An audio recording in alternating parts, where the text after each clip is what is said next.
Ninth house तक कल हमने देखा था। दसम भाव से क्या क्या विचार होगा इसके बारे में आज हम लोग चर्चा करेंगे।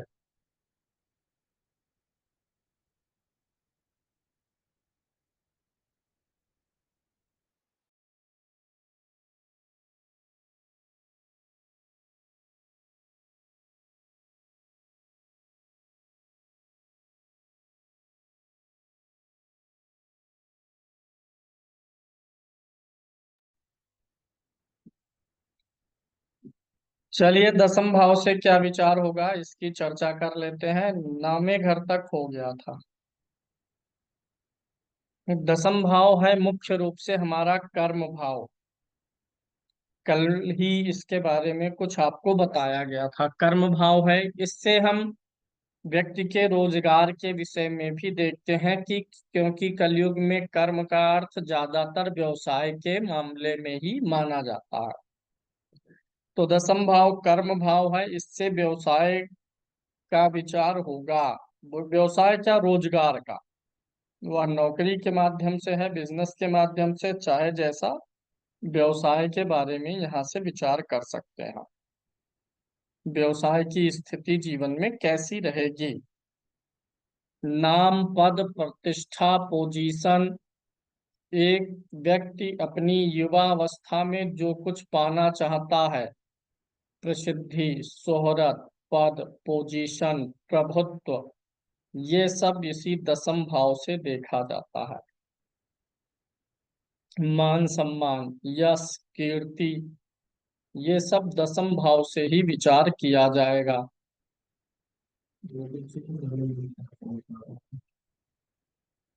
दसम भाव से इन सारे चीजों का विचार होगा। नवम भाव से पिता का विचार होता है, तो दसम भाव यहाँ से दूसरा है। तो पिता की विरासत भी दसम भाव से देखी जाएगी। द्वितीय भाव विरासत का भी भाव है। ये जो लगन से द्वितीय है, ये विरासत, कुटुंब से जो विरासत मिली, संस्कार मिले। तो ये दसम भाव जो होता है, ये पिता की विरासत का भाव होता है। पिता का नाम आपसे बढ़ेगा, पिता का नाम आप बढ़ाएंगे, रोशन करेंगे कि नहीं, ये भी दसम भाव बताता है। क्योंकि ये कब बच्चे का कर्म उसके पिता के यश के लिए भी मायने रखता है। बालक के कर्म गड़बड़ होंगे, कलंकित होंगे, तो पिता का यश बिगड़ जाता है। तो दसम भाव पिता के यश को भी बढ़ाता है। दसम भाव से यानी किसी भी प्रकार का कर्म, प्रसिद्धि है तो इसी में अप्रसिद्धि भी है। विख्यात होंगे कि कुख्यात होंगे, ये भी दसम भाव निर्धारित करता है। दसम भाव से ही आपके पैर के घुटने का विचार होगा अगर हम शारीरिक अंगों की बात करें। नवम भाव क्या है, पैर की जंघा है, ये घुटना है, ये पतला वाला पैर पिंडली है, और 12वां एड़ी है, या पूरा पैर ही 12वें भाव से देखा जा सकता है। दसम भाव के कई ग्रह कारक हैं। कर्म के कारक कई हैं। एक तो सूर्य कारक होता है, सूर्य होगा, बुध होगा, और इसके साथ साथ शनि महाराज कारक होते हैं। सूर्य, बुध और शनि कारक होते हैं। इसमें जो है सूर्य दसम भाव में जब कारक होते हैं तो विशेष रूप से ये यश, प्रसिद्धि आदि के लिए वर्क करते हैं। सूर्य दसम भाव से यश, प्रसिद्धि, पदवी भी देखते हैं। तब कारक के रूप में हम सूर्य महाराज को देखेंगे। और इसके अलावा हमारी जो चतुराई है, जो व्यापार का हुनर है, वो शनि के लिए कारक ले लेंगे। और जब नौकरी की बात आएगी तो जब व्यापार की बात रहेगी तो बुध, और नौकरी की बात रहेगी तो शनि। और सूर्य प्रसिद्धि देने वाले ग्रह हैं। तो ये तीन कारक होते हैं, सूर्य, बुध, शनि। तीनों ही इसके कारक हैं, लेकिन थोड़ा सा हम अलग अलग इनको अप्लाई भी कर सकते हैं। नौकरी है या व्यवसाय है, उसकी प्रसिद्धि जब दसम भाव से आकलन करेंगे तो कारक के रूप में सूर्य ले लेंगे। क्योंकि प्रसिद्धि दोनों क्षेत्र में मिल सकती है ना, व्यवसाय, बिजनेस और नौकरी दोनों में। जब बिजनेस के लिए देखेंगे कि हमारा कर्म बिजनेस में ज्यादा है कि नहीं है, जब बिजनेस के रूप में हमारा कर्म होगा तो बुध को कारक ले लीजिए, और कर्म नौकरी में चल रहा है तो कारक के रूप में शनि को ले लीजिए, और ओवरऑल तीनों का ही एनालिसिस करना चाहिए। आपको पीछे क्लास में बताया गया था कि पिता का विचार नवम भाव से होता है, और कहीं कहीं आप देखेंगे दसम भाव से भी विचार होना बताया गया है। तो पिता के लिए हम नवम भाव को लें कि दसम भाव को लें, इसमें थोड़ा सा मतभेद दिखाई देता है। कुछ लोग दसम से, कुछ लोग नवम से, क्योंकि ये सब लोग जानते हैं जो जीवन साथी का घर होता है वो कौन सा होता है, सातवां। तो माता का स्थान सातवां है, तो माता का पति यानी वही पिता होंगे, तो इसलिए दसम को लेते हैं। दो लॉजिक चलते हैं, दोनों लॉजिक मैं आपको बता रहा हूँ। माता का पति यानी पिता, तो माता चौथे भाव से, तो पति उनके वहां से सातवां यानी दसम। एक लॉजिक ये है, दूसरा ये है संतान भाव कौन सा होता है। संतान किस भाव से देखते हैं, पांचवें से। पांचवें से हम कौन है, लगन है। लगन से ही हमारा विचार होता है, हमारी देह क्या है, लगन है। ठीक है। यह लगन जिस भाव से पांचवा होगा हम उसके संतान हैं। लगन किस भाव से पांचवा है, नौवें से। नौवें से जब गिनेंगे तो ये पांचवा पड़ेगा, एक, दो, तीन, चार और पांच। पंचम भाव चूंकि संतान का है, तो हम जिसके संतान होंगे वहां से पांचवा पढ़ेंगे। लगन ही हम खुद हैं, लगन मतलब हम, हमारी शरीर। तो ये जो लग्न है ये नौवें घर से पांचवा पड़ता है, तो कुछ लोग इस लॉजिक से नवम भाव को मानते हैं, और कुछ लोग कहते हैं माता ये हैं तो उनके पति ये। लेकिन यहाँ पे क्या सिस्टम है, जैसा मैं प्रयोग करता हूँ और ज्यादातर मामलों में बहुत से लोग प्रयोग करते हैं, वो मैं बता रहा हूँ। पिता के लिए नौवां भाव देखते हैं, और पिता की विरासत के लिए दसम भाव देखेंगे। पिता का नाम बढ़ाएंगे, विरासत बढ़ाएंगे, पिता ने जो जीवन में किया है क्या उसको भी आप डाउन कर देंगे, पतन कर देंगे, कि हाँ उससे आगे जाएंगे। ये दसम भाव। अब कई केसेस में आज के समय में ऐसा भी होता है कि पिता किसी के नहीं है, या है भी, दो विवाह का चलन बहुत जगह हो गया है, डाइवोर्स हुआ किसी कारण से। माता की संतान तो आप हैं, लेकिन डाइवोर्स आदि के कारण उन्होंने दूसरा विवाह कर लिया है, तो आप उनकी संतान तो नहीं है। माता की संतान है, लेकिन जो उन्होंने दूसरा विवाह किया होगा उनकी संतान नहीं है। इसलिए स्टेप फादर के लिए हम टेंथ हाउस देख सकते हैं, सौतेले पिता के लिए, क्योंकि ये एकदम सटीक बैठेगा, माता का पति चौथे से सातवां। कोई जरूरी नहीं है माता का जो पति है, आज का जो समय है उसमें माता का पति ही पिता हो। पहले कोई दूसरे पति थे तो वो तो पिता है, लेकिन हो सकता है दूसरी शादी हो गई तब तो वो पिता नहीं है, माता तो रहेंगे। तो इस केस में दसम से हम स्टेप फादर के लिए देख सकते हैं। दूसरा लॉजिक एक ये है कि पांचवें घर से संतान का विचार होता है। हमारा संतान कहाँ से विचार होगा, हमारी ये कुंडली है तो हम ये लगन हो गए, हमारी संतान कहाँ से विचार होगी, हमारे शरीर से पांचवा, ये घर हमारे संतान का हो गया। तो हम जिसकी संतान है वहां से हम पांचवें होंगे, क्योंकि संतान का पांचवा ही भाव होता है। तो ये जो लगन है ये नावे से पांचवा पड़ रहा है, तो यानी लगन भी किसी की संतान है। लगन जिसकी संतान है वह नवम भाव है, इसीलिए नवम भाव से पिता का विचार हो रहा है। स्टेप फादर वगैरह होंगे तब नवम भाव से नहीं, दसम से देखेंगे। और पिता का विचार यहाँ से करिए, पिता की स्थिति, पिता को आप सुख दे पाएंगे, पिता की परंपराओं को विरासत को आगे बढ़ा पाएंगे, नहीं कर पाएंगे, आपके कर्मों से पिता का यश बढ़ेगा, ये सब दसम भाव से। तो दसम भाव मुख्य रूप से कैरियर, यश, प्रसिद्धि, कर्म के लिए देखते हैं। दसम भाव में कोई नीच का ग्रह हो तो व्यक्ति को जीवन में उसके कर्मों से जुड़ा हुआ कोई कलंक सहन करना पड़ेगा। आदेश जी, कुछ न कुछ कलंक लगेगा, कभी निंदित कर्म का कलंक लग जाएगा। दसम गड़बड़ है, पता चला कि कंपनी में चोरी का ही आरोप लग गया। अब ये लग गया तो बड़ा आक्षेप है ना। शनि नीच का हो गया, कोई भी ग्रह हो गया, शुक्र नीच का हो गया, दसम में पता चला छेड़खानी का आरोप लग गया। तो ऐसे तमाम प्रकार से दसम भाव हमारे कर्म को अच्छा करेगा। यहाँ पर पीड़ित ग्रह हमें जीवन में कई बार कलंक और अपयश का भागी बनाता है। ये हो गया दसम भाव आपका। कोई व्यक्ति राजनीति में जाना चाहे, शासन, सत्ता, पावर, इन सब के लिए दसम भाव ही देखा जाएगा।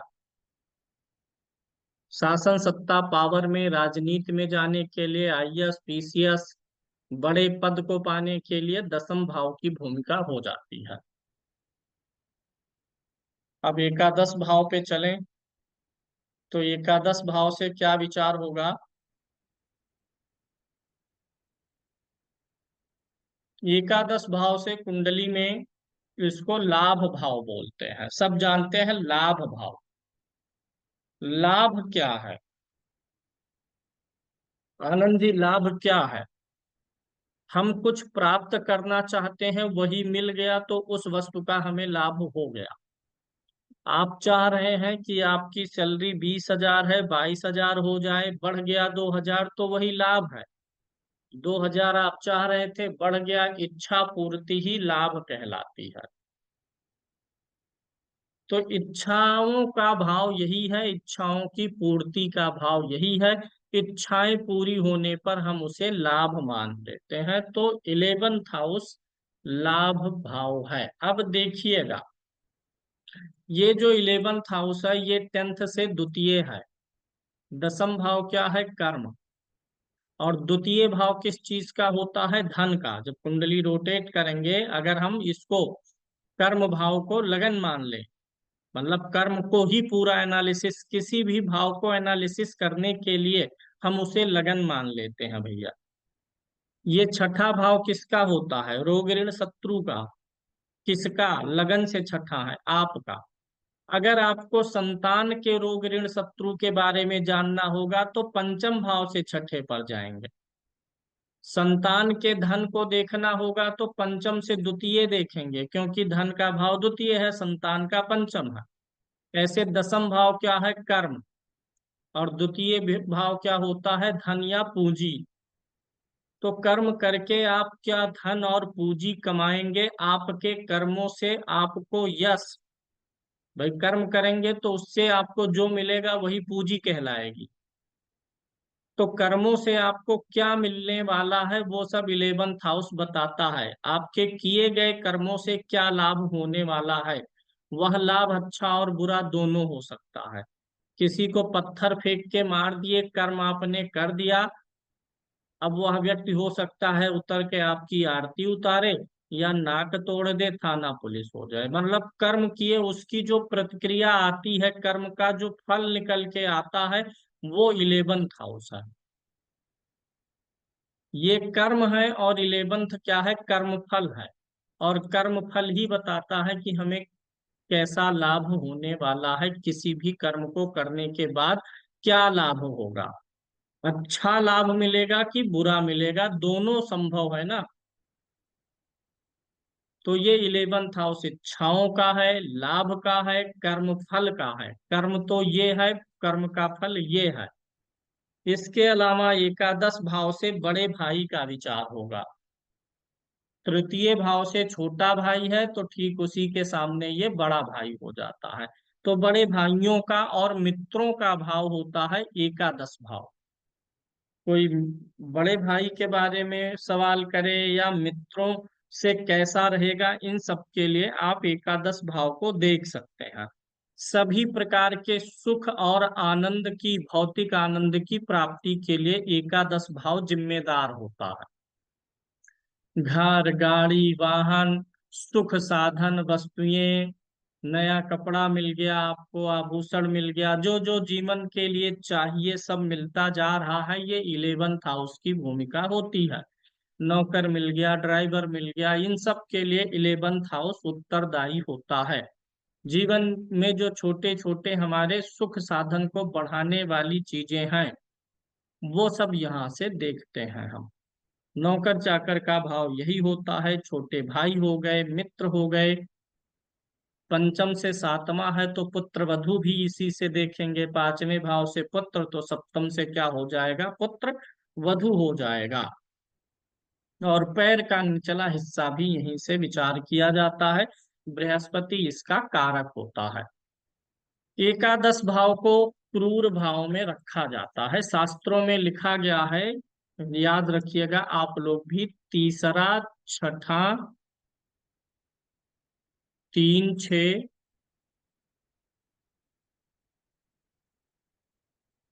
और 11 ये क्रूर भाव में होते हैं। एकादश को क्रूर भाव क्यों बोला गया? जब इन प्रकार के शास्त्रों की रचना हुई थी तो उस समय जो मुख्य सामाजिक उद्देश्य था वो क्या था? आत्मज्ञान और आध्यात्मिक उन्नति।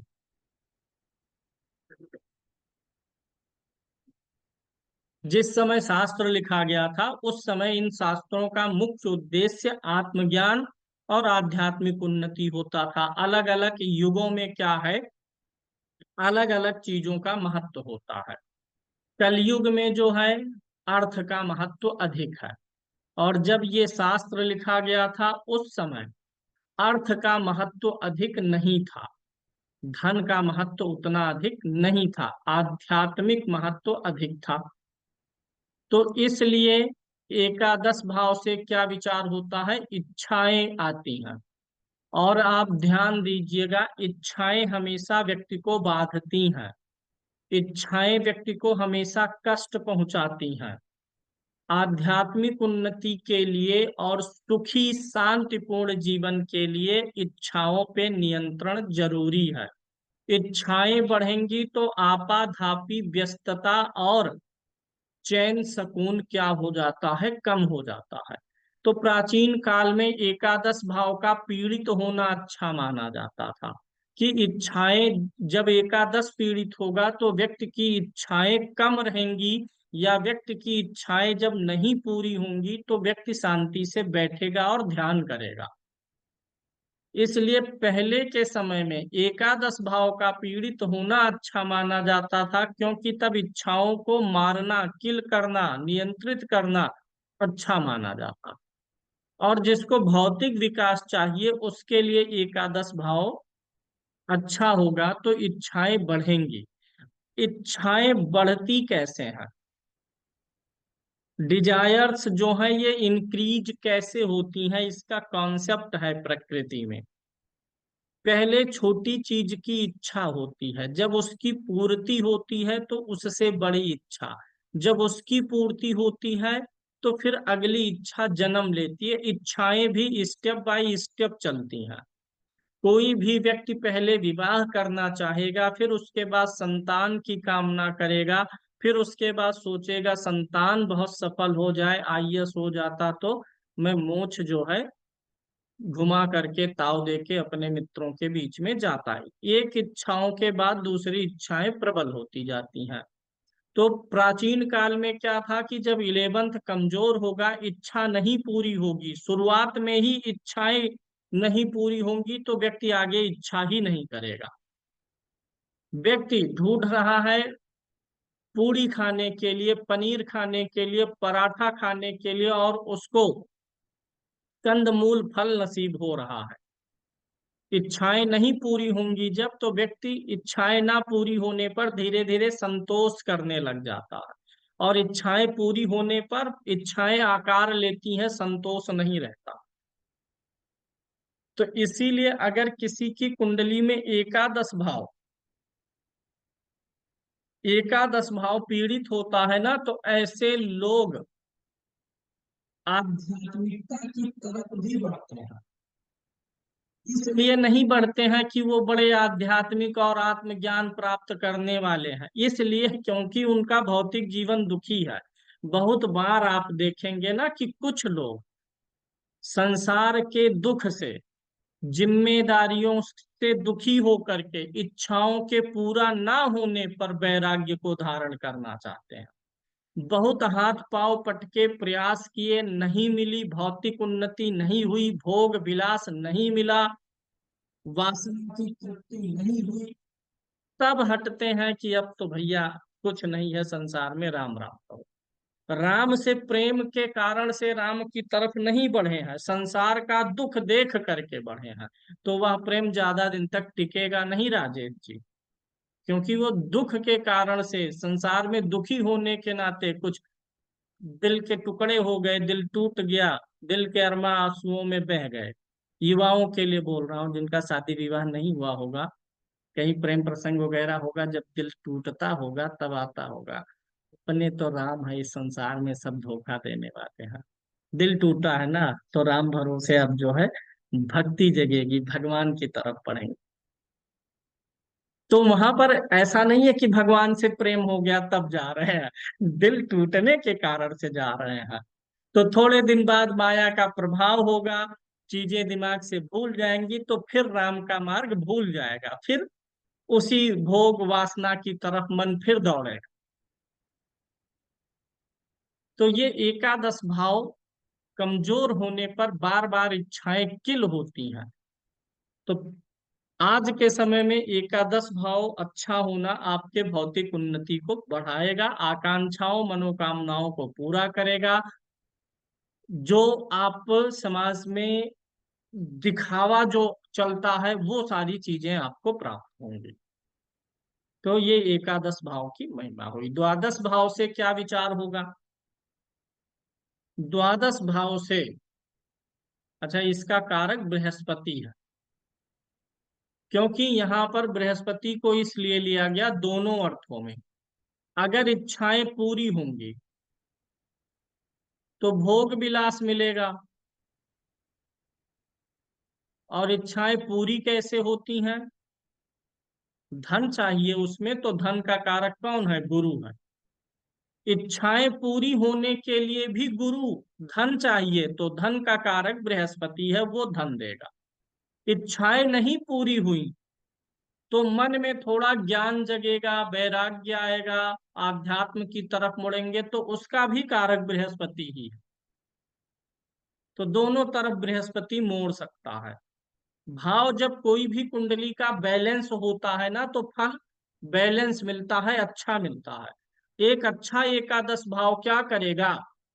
आपको सब चीजें दे भी देगा, और उसमें आसक्त भी नहीं होने देगा, इच्छाएं भी नहीं बढ़ाएगा, सर्व प्रकार से सुखी कर देगा, धन भी आएगा, लेकिन धन लोलुप नहीं बनाएगा कि आप उसी के लिए पीड़ित रहें। आप अपने चारों तरफ विकास करेंगे, भौतिक विकास भी करेंगे और आध्यात्मिक चेतना का भी विकास करेंगे।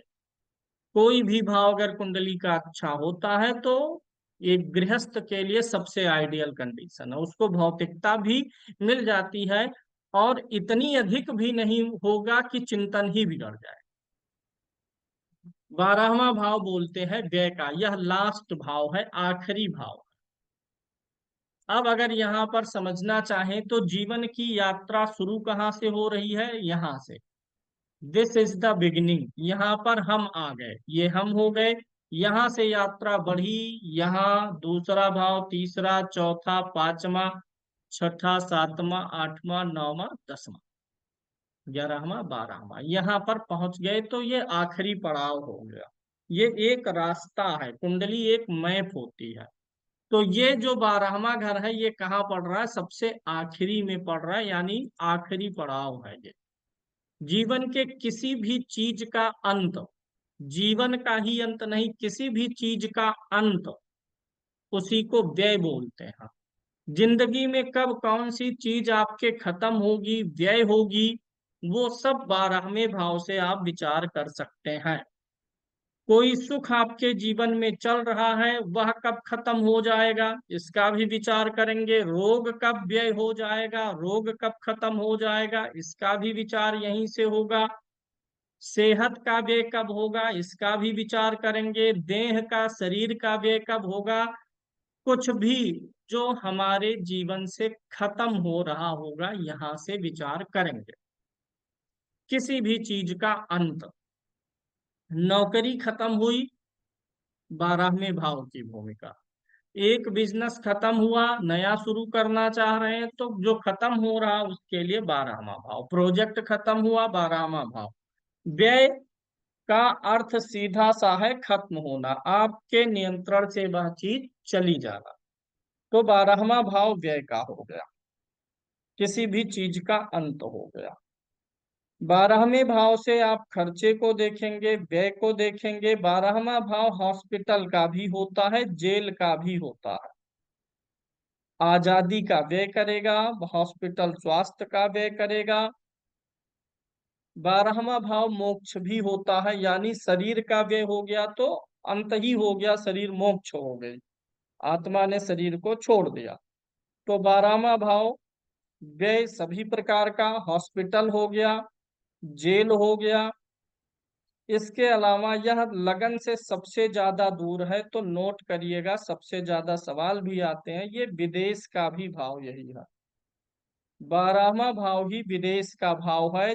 जन्म स्थान से दूर स्थान पे जाना या विदेश में जाना, ये 12वां भाव ही बनता है।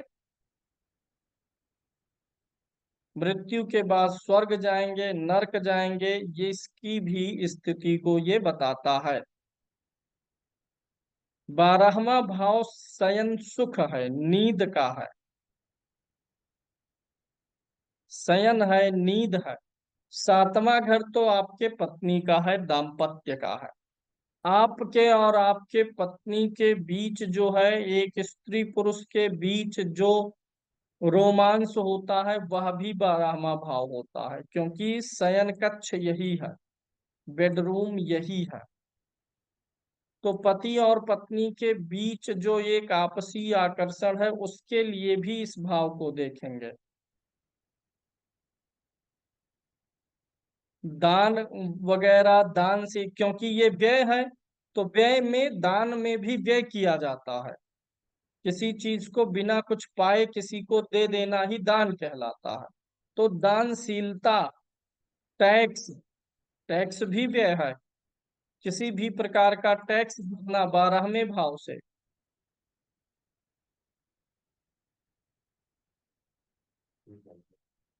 इनकम टैक्स या किसी भी चीज के लिए 12th हाउस ही जिम्मेदार होता है। ठीक है।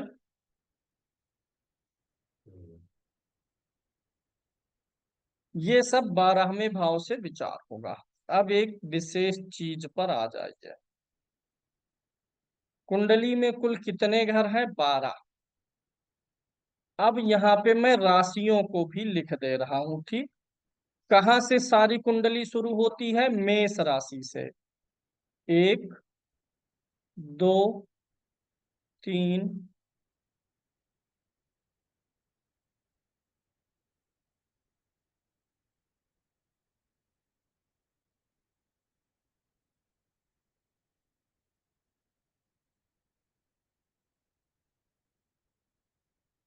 7 समित वाला भेज दिया करियो, दान वगैरह के लिए। ये हो गई एक कुंडली रेडी, ठीक। यही मुख्य कुंडली होती है, इसी को रोटेट करने से दूसरी कुंडलियां निकल जाती हैं। पहली कुंडली यही है इकबाल जी। इसी को रोटेट करेंगे तो वृषभ निकलेगा, 3 को लाके यहाँ रख देंगे लगन में तो मिथुन लगन हो जाएगा, 4 को रखेंगे तो कर्क लगन। मेन कुंडली पहली उत्पत्ति कहाँ की है? मेष की, फिर उसी का रोटेशन अन्य लगन बनता है। अब ध्यान से समझिएगा। 4 पुरुषार्थ होते हैं, धर्म, अर्थ, काम, मोक्ष।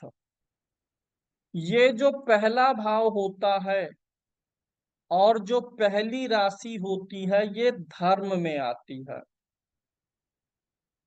दूसरा भाव और दूसरी राशि जो होती है ये अर्थ में आती है, ऐसे क्रम से याद कर लीजिए, धर्म अर्थ काम मोक्ष, और रखते हुए चले जाइए, धर्म अर्थ, तीसरा क्या हो गया काम, और चौथा क्या हो गया मोक्ष। चौथा भाव मोक्ष का है और चौथी राशि मोक्ष त्रिकोण में है। जहां मोक्ष खत्म फिर वहीं से शुरू करिए, धर्म अर्थ काम मोक्ष। अभी मैं इन सबका अर्थ भी समझा रहा हूं।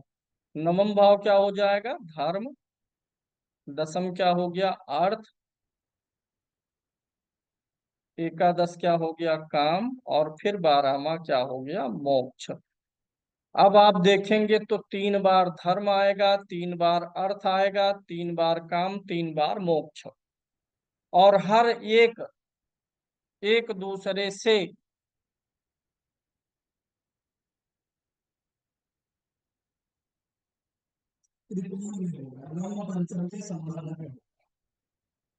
जैसे देखिए यहाँ पर चौथे भाव में मोक्ष है, चौथे घर में मोक्ष है, तो अगला मोक्ष आपको वहां से पांचवें में मिल रहा है, अगला मोक्ष यहाँ से पांचवें में है।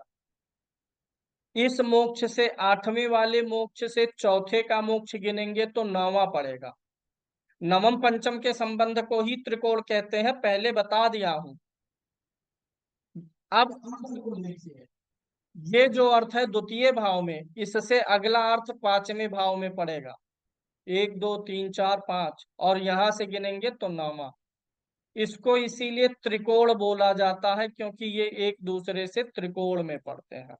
धर्म अर्थ काम मोक्ष त्रिकोण, पुरुषार्थ त्रिकोण हो गया। कारक ग्रह किसको बोलते हैं आगे हम लोग इस पे विस्तार से चर्चा करेंगे, लेकिन आप लोग जानते होंगे लगन पंचम नवम जिसको त्रिकोण स्थान बोलते हैं, ये कुंडली का सबसे पवित्र स्थान क्यों होता है, क्योंकि इन तीनों त्रिकोणों में धर्म पड़ता है। लगन में भी धर्म पड़ता है, पंचम में भी और नवम में भी धर्म पड़ता है। धर्म के मार्ग पे चलेंगे तो अर्थ की भी प्राप्ति होगी, और अर्थ की प्राप्ति होगी तो काम मिलेगा यानी सुख मिलेगा, लग्जरी मिलेगी, और फिर अंत में भोग मोक्ष को प्राप्त करके मृत्यु को प्राप्त करेंगे। ये यहाँ पर एक रहस्य छिपा हुआ है। अगर आप अपना जीवन धर्म से शुरू करेंगे तो लास्ट में मोक्ष तक पहुंचेंगे, बीच में भोग भोगते हुए भी। भगवान श्री कृष्ण ने कहा था कि पुरुषार्थ कीजिए, अर्जुन से कहा पुरुषार्थ करो, युद्ध करो, जीतोगे तो स्वर्ग मिलेगा, मरोगे तो स्वर्ग मिलेगा और यश मिलेगा, मर गए तो स्वर्ग का भोग करोगे और पृथ्वी पे एक बहादुर योद्धा के नाम से जाने जाओगे कि हाँ पीठ दिखा के नहीं भगे, और अगर जीत गए तो पृथ्वी के सुखों का भोग करोगे, फिर बाद में मोक्ष भी पाओगे। ये चार त्रिकोण हमें सिखा रहे हैं कि जीवन में पहला जो चीज है वो धर्म है, धर्म का आधार बनाए रखिए, तीनों पुरुषार्थ अपने आप सिद्ध हो जाएंगे। जहां शुरुआत सही है वहां अंत सही है, जहां जड़ें सही है, धर्म है पहला पुरुषार्थ, तो यही से शुरुआत है, अगर यही जड़ सही है तो आगे विकास अपने आप होता जाएगा। यानी अर्थ की भी प्राप्ति करेंगे, काम की भी प्राप्ति करेंगे, और मोक्ष भी अंत में मिलेगा। बीच में मोक्ष पा जाएंगे तो भोग और अर्थ काम कहाँ रहेगा, मोक्ष तो अंत में मिलेगा ना, शरीर के खत्म होने पर। तो इसीलिए ये अंत में है, लेकिन ये मिलेगा कब, जब हम शुरुआत जीवन की कहाँ से करेंगे, धर्म से।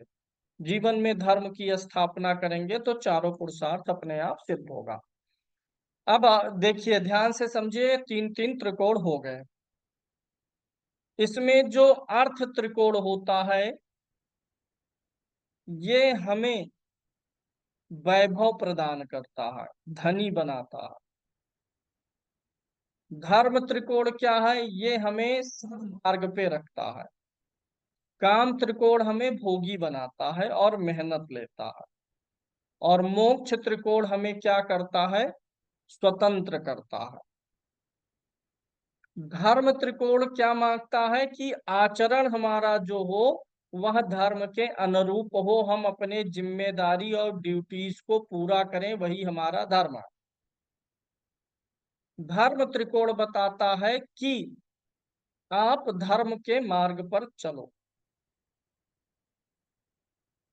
अर्थ त्रिकोण बताता है कि यहाँ पे पैसे की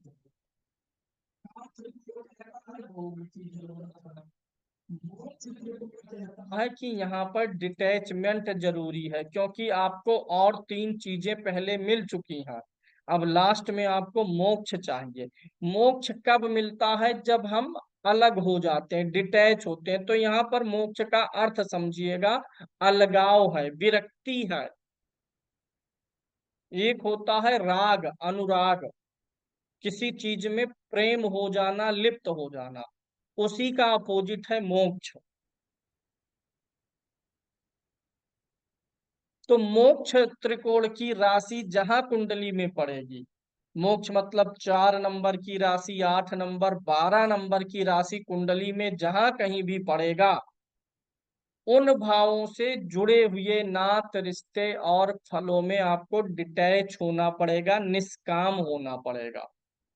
कामना रहित तो होकर के काम करेंगे तब सफल होंगे। दूसरा चीज, ऐसे आप देख सकते हैं कि आपकी कुंडली में ज्यादातर ग्रह धर्म वाले त्रिकोण में बैठे हैं, कि अर्थ वाले त्रिकोण में बैठे हैं, काम वाले की मोक्ष वाले।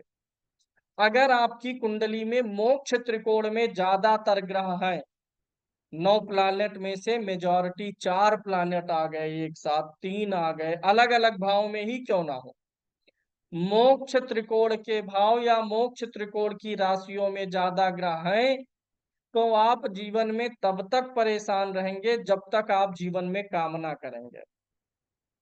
जब आप कामना करेंगे कि मेरा लक्ष्य 1 लाख रुपए महीने कमाने का है, आप नहीं कमा पाएंगे। जैसे ही इच्छा का त्याग करेंगे तो 1 लाख क्या 2 लाख कमा ले जाएंगे। अगर काम त्रिकोण में ज्यादातर ग्रह है तो मेहनत करिए, लोगों का साथ लीजिए। अर्थ त्रिकोण में ज्यादातर प्लानेट है तो आप बाई जो है नेचर, बाय डिफॉल्ट आपको अमीर होना है, धनी होना ही है। धर्म त्रिकोण में ज्यादातर ग्रह है तो आपकी कुंडली डिमांड करती है कि आप धर्म के मार्ग पर चलिए, अपने धर्म का पालन करिए।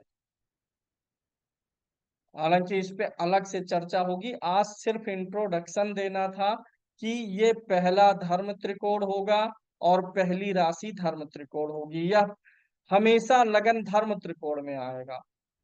अब जब आप इसको कुंडली पे मैच करेंगे ना, तो एक जगह दो दो त्रिकोण बनेगा, एक जगह पर दो दो त्रिकोण बनेगा। कैसे बनेगा इसको देख लीजिए, कोई ये कुंडली लेते हैं उस पे बढ़िया समझाते हैं, इसी पे समझाते हैं। ये देखिए, एक यहीं पर डायग्राम बना लेते हैं। 5, 6, 7, 8, 9, 10, 11। अब यहाँ पर जरा तुलना करिए। लगन क्या है? धर्म त्रिकोण है। लगन क्या है? धर्म त्रिकोण। और इसमें राशि कौन सी है? 5।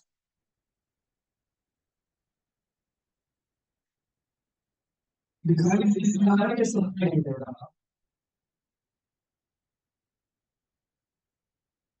सुनने में दिक्कत है क्या सभी को?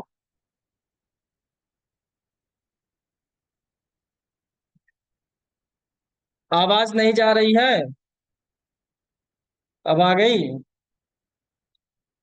ये जो लगन है ये कौन सा त्रिकोण है? धर्म त्रिकोण है। और इसमें जो राशि पड़ी 5 नंबर, ये बताइए कौन सा त्रिकोण है? राशियों को भी अभी बताया हूं, वही चलेगा। अंगुली पर गिन सकते हैं। धर्म, अर्थ, काम, मोक्ष, मेष, वृष, मिथुन, कर्क, सिंह, कन्या, तुला। तो पांचवी राशि कौन सी होती है? धर्म की। यहां पर क्या हुआ? लगन में लगन तो धर्म का त्रिकोण है ही, राशि भी धर्म त्रिकोण की पड़ गई है। यह व्यक्ति धर्म के मामले में बड़ा संवेदनशील होगा, अपने धर्म का पालन करेगा। ठीक है।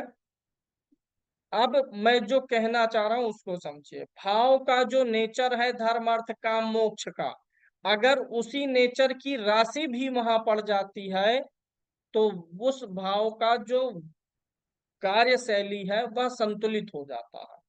जैसे आप जान रहे हैं नवम भाव किसका है, धर्म का।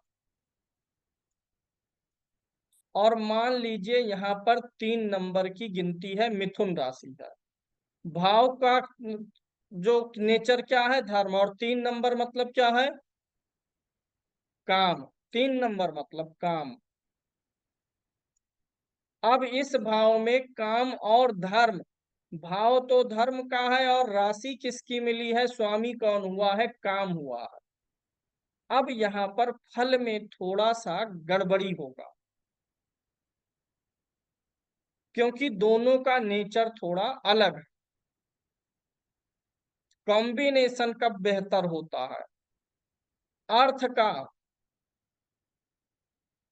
और काम का कॉम्बिनेशन बेहतर होगा, और धर्म और मोक्ष का कॉम्बिनेशन बेहतर होगा।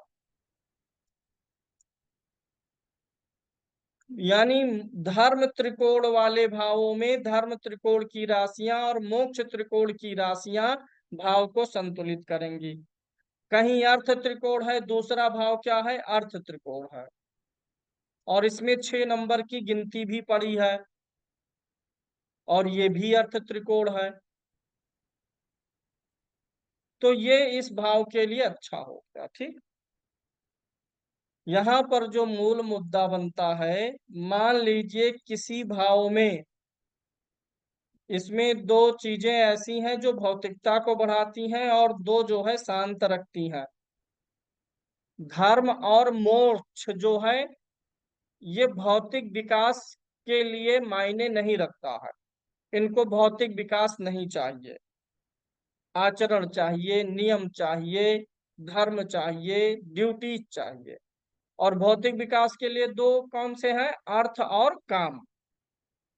अगर आपकी कुंडली के किसी भाव में धर्म और अर्थ का कॉम्बिनेशन, धर्म और मोक्ष का कॉम्बिनेशन बन गया, तो उस भाव से जुड़ी हुई चीजों के लिए आप बिल्कुल निष्काम हो जाइए।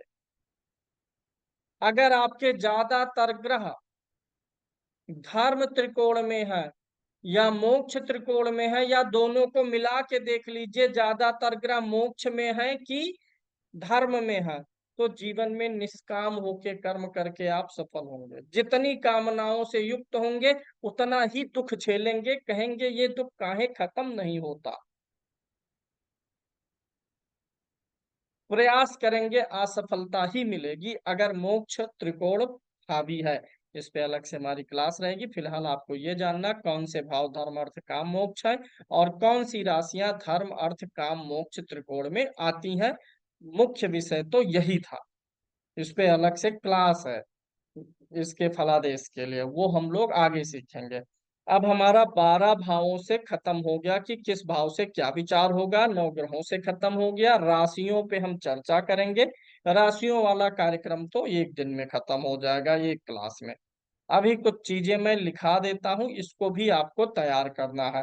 उम्मीद है उच्च नीच और स्वाग्रही याद हो गया होगा आप लोगों को।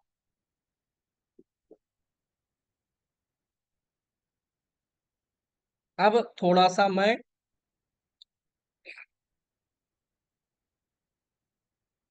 यहाँ पर आपको ग्रहों में, जिनको पता है सुन ले, नहीं पता है तो देख लिख लेंगे। गुरु, शुक्र, चंद्रमा, बुध ये शुभ ग्रह है, नहीं पता है तो नोट करेंगे। गुरु, शुक्र, चंद्रमा, बुध ये शुभ ग्रह में आते हैं। शुभ ग्रह बोलिए चाहे सौम्य ग्रह बोलिए। सूर्य,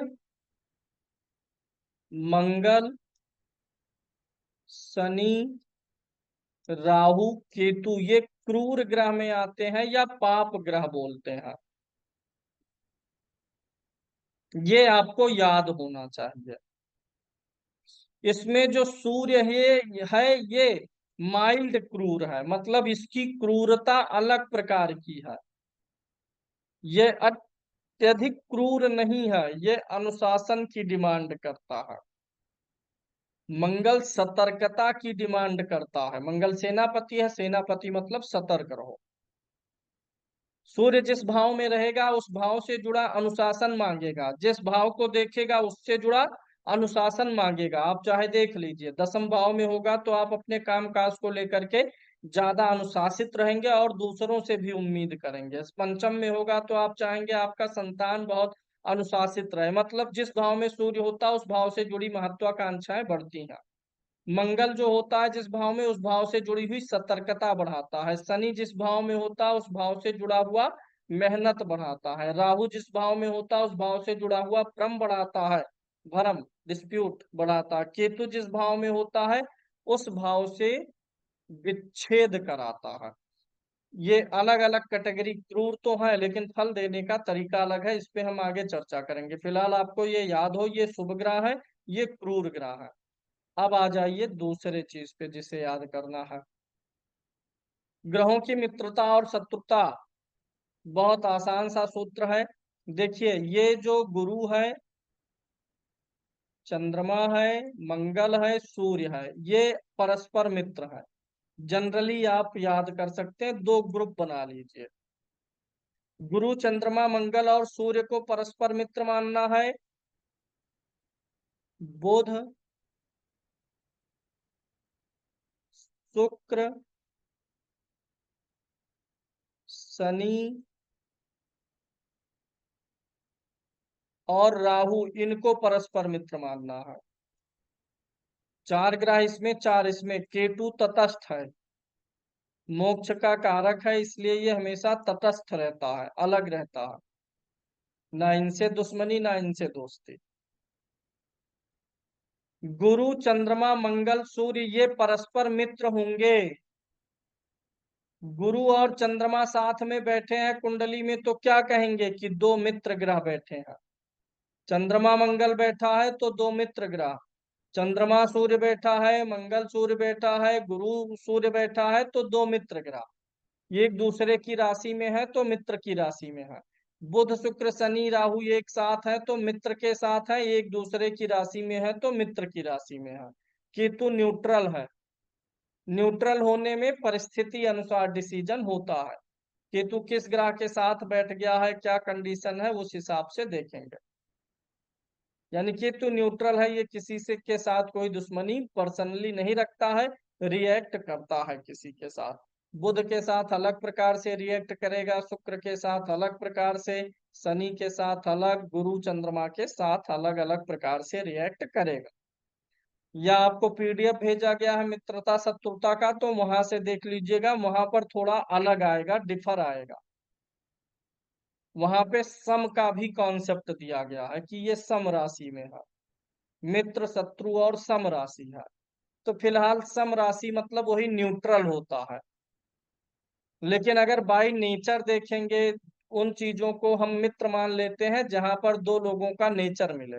तो इन चार ग्रहों के ऊपर का नेचर मिलता है और इन चार ग्रहों का नीचे का नेचर मैच होता है, यही याद रखिएगा। ये थोड़ा आसान है, दो ग्रुप हो गया।